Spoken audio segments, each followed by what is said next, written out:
What's up, humans? What's up, Washington, D.C. and vicinity? What's up, all my homies out there, Native Americans?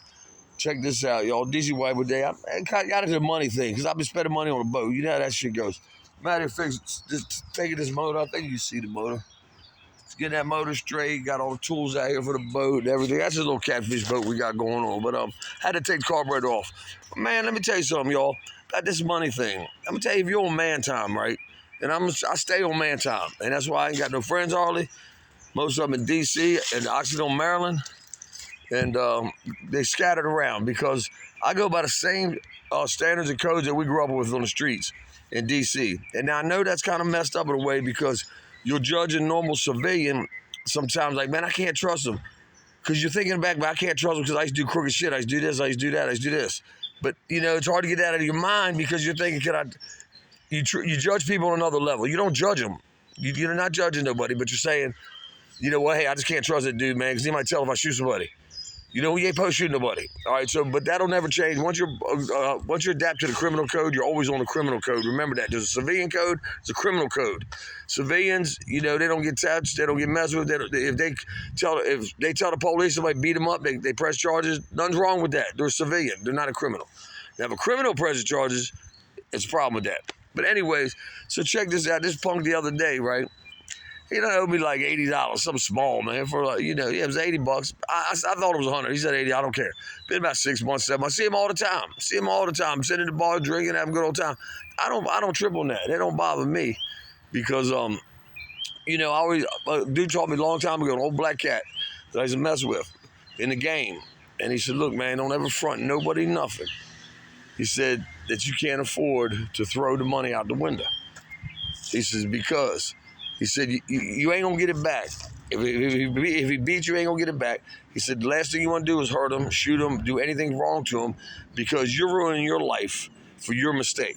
Because you're the one that did that, okay? You got to let that go. You're not a punk or a bitch or nothing like that because you don't go and put hands on and do all that. Because when you do that, now all of a sudden he's bringing you to light about what you do. You know, tell you, this is what I did. He's a drug dealer. He's this, he's that. You understand what I'm saying? So...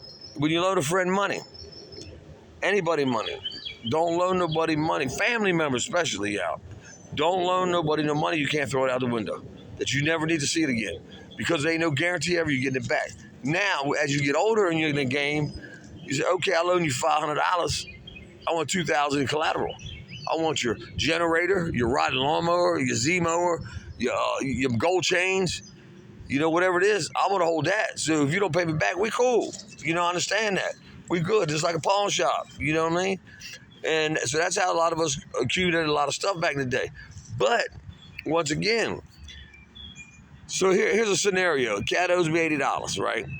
Okay, I run into him again. Every day, he's eating in my place and stuff. So, hey, man, I said, man, see what I did was I catch him in front of a stand-up dude. My boy owns a store across the street. I'll talk about Robert. Yeah, Robert's my main man, my horse buddy.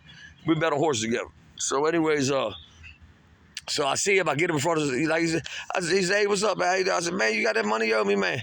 And, man, I would never do that to somebody. I'll pull somebody aside. I would say, hey, man, let me holler at you. I ain't going to put nobody's business out there. I'm not going to call you out and say you owe me money in front of a bunch of people and all that. That's bullshit. You don't do that to nobody, man. You don't. But when certain situations arise, you just say, man, I just didn't call this punk out, man. You know, he think like ain't nothing happening. He just took money from me because he's a country boy. He's down this way. He ain't from the city or nothing like that, you know. And sometimes you got people let you know, I don't think on the same mentality y'all on. I'm going to fuck you up if you fuck with me, man, really, seriously, on the real. But that's not over no $80, of course. I'm not mad about it or nothing. It's a joke. It always makes a joke out of something when somebody owes you money. I've told so many people over $40, man, I bought you for $40.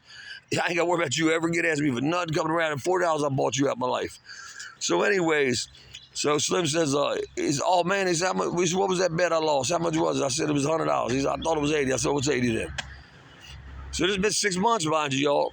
So anyways, it's college basketball season. Well, before December, anyways. So, and look, y'all loaned him straight up the money, man. It wasn't no bet, all right? Let's not fake the funk, all right? I was going to say a bet because it was something else, all right? You feel me? Bottom line is he owed me money. So he said, well, here, I got 40 now. So I asked my boy and everybody in there, I said, I'm going up to this place, about an hour away, Harbor Freight, to get some shit you can't get out here on the beach, and it's way cheaper up there. So he says, I says, man, I need a blower. I need a blower. And now I'm sure this is going to get back to him, because I don't care. I'm going to see him in his face. I'm going to tell him he took a loss. You feel me?